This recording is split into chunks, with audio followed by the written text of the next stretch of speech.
तो आज मैं आपके लिए जेम प्रैक्टिकल से रिलेटेड जितना भी एमसीक्यू होता है और अभी तक जो मैं बना सका हूँ वो मैं आपके लिए लाया हूँ।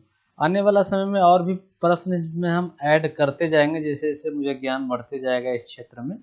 तो अभी जो मैं एमसीक्यू लाया हूँ ये एक NFSU बोले तो नेशनल फोरेंसिक साइंस यूनिवर्सिटी के द्वारा अभी एग्जाम लेने वाला है। ये आपको असिस्टेंट रजिस्ट्रार और deputy registrar, section officer, deputy section officer के लिए एग्जाम लेने वाला है। तो उसमें ये सिलेबस दिया हुआ है कि स्पेशली जेम पर ज़्यादा जोर दे, मतलब उससे क्वेश्चन पूछा जाएगा और मल्टीपल चॉइस क्वेश्चन पूछा जाएगा।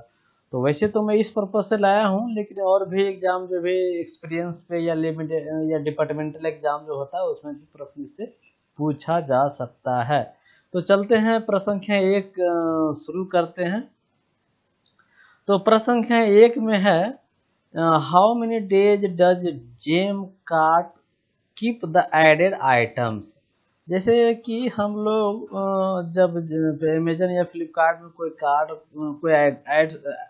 कोई गुड्स को ऐड करते हैं तो उसमें मतलब पड़ा रहता है जब तक कि हम लोग उसको हटाएं नहीं। लेकिन जेम में जब हम लोग कोई गुड्स को यानी सामान को अगर हम ऐड करेंगे जेम के कार्ट में तो उसमें लिमिटेशन होता है कि इतना दिन से ज़्यादा आपका उसमें आइटम पड़ा नहीं रहेगा। तो आपको बताना है कि कितना दिन के बाद वो ऑटोमेटिक हट जाता है, या कहिए कि आपको ये बताना है कि कितना दिन तक उसमें आइटम्स अवेलेबल रहता है। तो ऑप्शन ए के अनुसार से है 10 days from the date of adding the stores oblique services. Option B में 15 days from the date of adding the stores oblique services. Option C में 2 days from the date of adding the stores oblique services. Option number D में 7 days from the date of adding the stores oblique services. तो यहाँ option A में दिख रहा होगा 10 days. तो जी हाँ, जेम में जब आप कोई सामान को ऐड करेंगे जेम कार्ड में, जेम कार्ड जो होता है उसमें, तो 10 दिन ही रहेगा, 10 दिन से ज़्यादा नहीं रहता है, इसके बाद ऑटोमेटिक हट जाता है। हाँ, लेकिन एक बात और है कि थोड़ा सा भी आप अगर प्रोसेस कर दिए हैं आइटम परचेज करने के लिए तो मतलब कि ड्राफ्ट में चला जाता है और ड्राफ्ट बिड में जाने के बाद ये हटता नहीं है, वैसे पड़ा ही रहता है। तो अब प्रश्न संख्या 2 में चलते हैं। प्रश्न संख्या 2 में है what is minimum delivery period to the items, बार बार आंसर दिख जा रहा है, to the items purchase through GeM in the case of goods costing up to ₹25,000। तो आपको बताना है कि अगर सामान का दाम 25,000 हो जो कि जेम से परचेज करना है यानी खरीदना है, तो उसमें कितना मिनिमम डिलीवरी पीरियड आता है। अगर आप फाइनल आप कर देते हैं, बिड प्लेस कर देते हैं, कॉन्ट्रैक्ट फाइनल हो जाता है तब, तो 25,000 तक बाय डिफ़ॉल्ट जो है फिक्स है कि इतना दिन रहता है। तो आपको बताना है कितना दिन रहता है। ऑप्शन ए में 10 डेज, ऑप्शन बी में 15 डेज, ऑप्शन सी में 2 डेज, ऑप्शन डी में 7 डेज। तो इसमें जो है बाय डिफ़ॉल्ट 15 डेज आता है, इसमें मैक्सिमम मिनिमम कुछ भी नहीं है। मैं बस प्रश्न को घुमाने के लिए इस तरह से मिनिमम डाल दिया हूँ। तो ये फिक्स है, 15 डेज ही है, ठीक है। अब इसके बाद प्रश्न संख्या बार बार बहुत ज़्यादा हट जा रहा है। प्रश्न संख्या 3 में चलते हैं। प्रश्न संख्या 3 में है what is maximum delivery period to the items purchase through GeM in the case of goods costing not more than ₹25,000। कहने का मतलब यह है कि 25,000 तक का अगर आप सामान खरीदते हैं जेम के द्वारा तो कितना दिन डिलीवरी पीरियड आता है मैक्सिमम। तो 25,000 तक के केस में 15 डेज ही आता है, जो कि मैं अभी ऊपर बताया था, यानी कि ऑप्शन यहाँ भी जो होगा बी होगा। क्या होगा? बी होगा। इसके बाद जो है प्रश्न संख्या 4। प्रश्न संख्या 4 में है what is minimum oblique maximum. आपको मिनिमम बताना है, मैक्सिमम बताना है delivery period in the sense of direct purchase of goods through GeM. अगर डायरेक्ट परचेज करते हैं हम जेम से तो मिनिमम या मैक्सिमम कितना होता है डिलीवरी पीरियड। तो आपको ध्यान देना है कि जब डायरेक्ट परचेज की बात किया जा रहा हो तो इसका मतलब ये हुआ कि डायरेक्ट परचेज बोले तो 25,000 तक का डायरेक्ट परचेज, मतलब कि जेम में जब डायरेक्ट परचेज आपको करना है तो सामान का दाम 25,000 तक रहेगा, तभी आप डायरेक्ट परचेज कर सकते हैं। अदरवाइज आप तो मतलब अगर 25,000 से ज़्यादा है तो आप डायरेक्ट परचेज नहीं कर सकते हैं। 25,000 से ज़्यादा के केस में आपको बिड प्लेस करना पड़ेगा, या ऑनलाइन रिवर्स एक्शन का यूज करना पड़ेगा, या फिर कंपेरिजन मेथड यूज करना पड़ेगा। ठीक है, तो डायरेक्ट परचेज के लिए जो मतलब डिलीवरी पीरियड होता है वो 15 डेज ही होता है, जो कि ऑप्शन डी में है। ठीक है, तो इसको भी मैं घुमा दिया था इस प्रश्न को, तो आप समझ गए होंगे कि क्या करेक्ट आंसर हुआ। और इसके बाद जो है प्रश्न संख्या 5 में हम लोग पहुंच गए हैं। प्रश्न संख्या 5 में है what is generally maximum delivery period in the case of goods having cost above ₹25,000। तो यहाँ पे कह रहा है कि मैक्सिमम डिलीवरी पीरियड जो होता है मतलब सामान देने का, अगर आपका सामान का दाम 25,000 से ज़्यादा है तो कितना होगा। आपको ध्यान देना है कि यहाँ पे मैं जेम ऐड नहीं किया हूँ, लेकिन जेम ऐड करना चाहिए था। एक मैं समझ रहा हूँ बहुत बड़ा मिस्टेक है ये।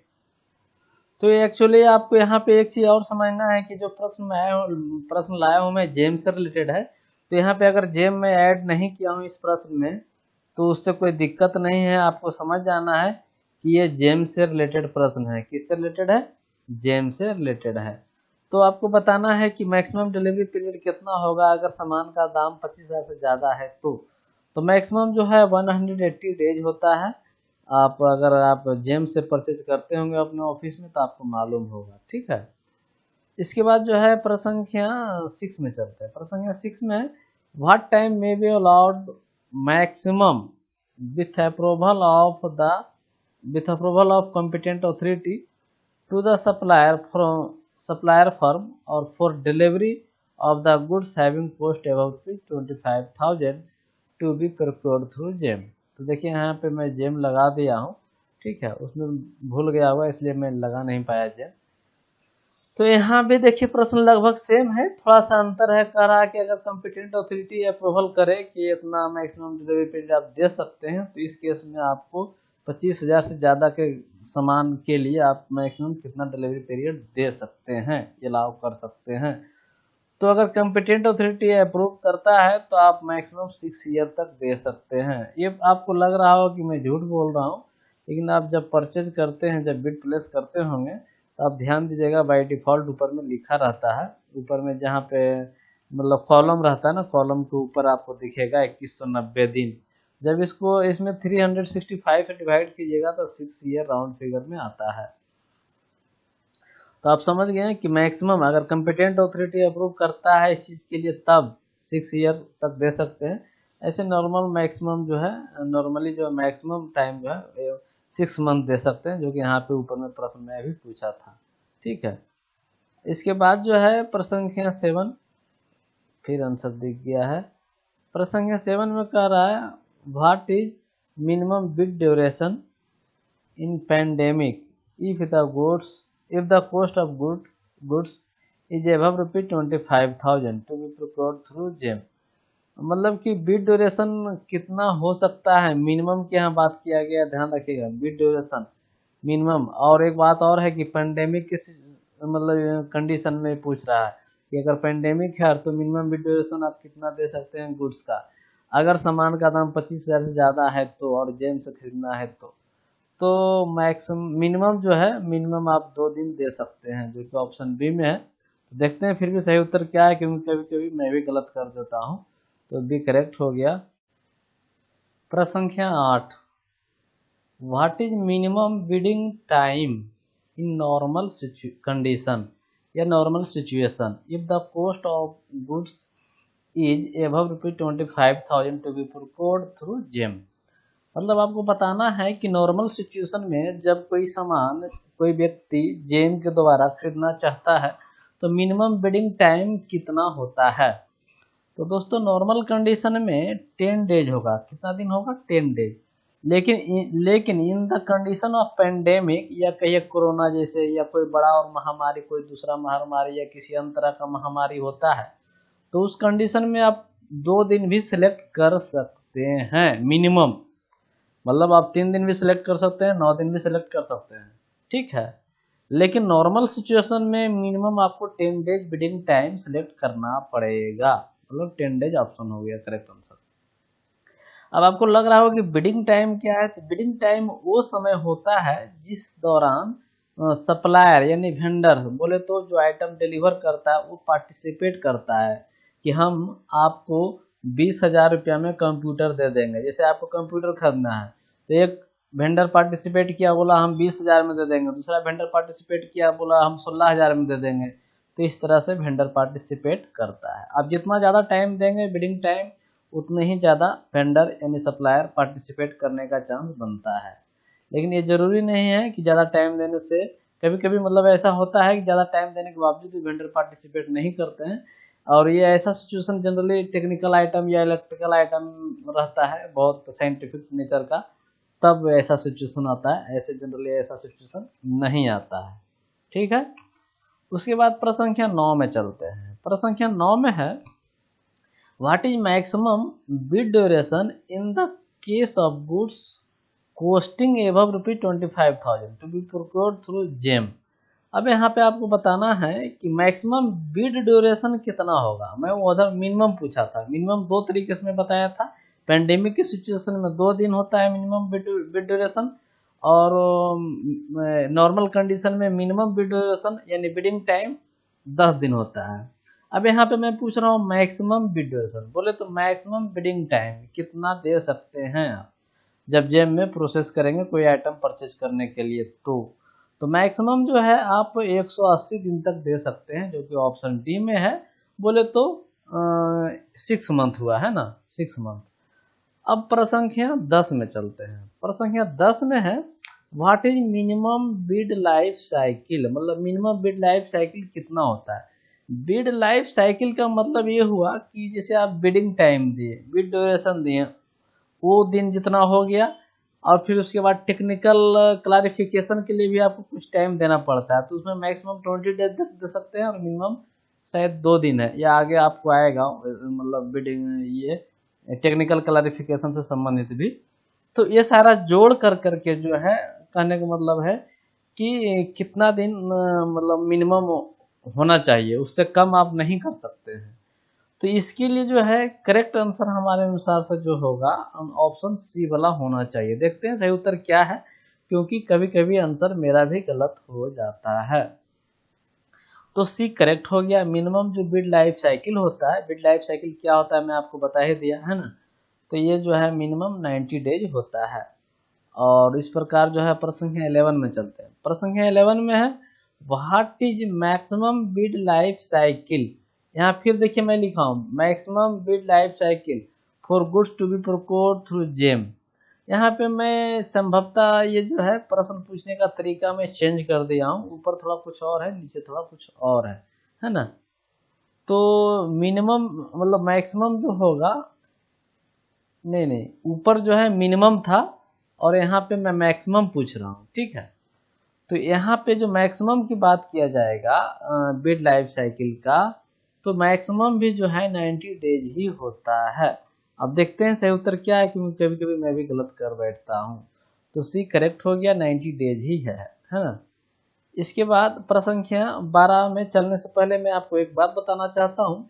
ये जेम प्रैक्टिकल से रिलेटेड मल्टीपल चॉइस क्वेश्चन में कुल मिलाकर अभी संभवतः 30 या 32 बनाया हूँ।